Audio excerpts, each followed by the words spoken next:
353,000 pesos na halaga ng iligal na droga nasamsam sa matagumpay na buy-bust operation ng mga tauhan ng Bataan PNP. 39 anyos na sospek, arestado. Ang buong detalye ay mula kay Patrolwoman Janice Bulahaw.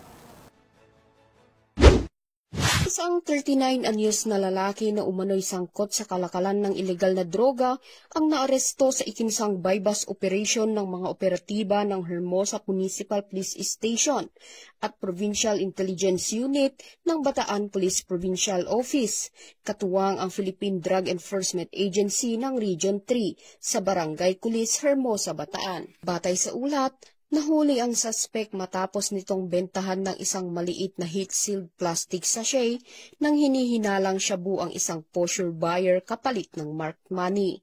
Sa isinagawang protective search, na-recover pa mula sa kanya ang isang malaking sachet ng pinaghihinalaang shabu.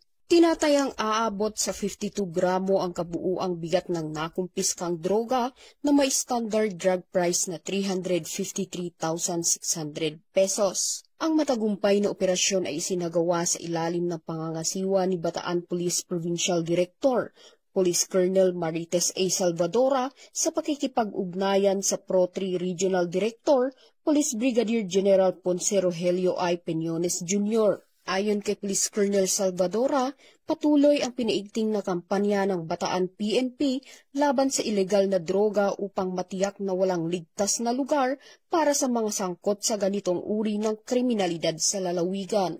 Mula dito sa Gitnang Luzon, ako ang inyong PNN correspondent, Patrolwoman Janice Bulahaw, alagad ng batas, tagataguyod ng Balitang Pulis.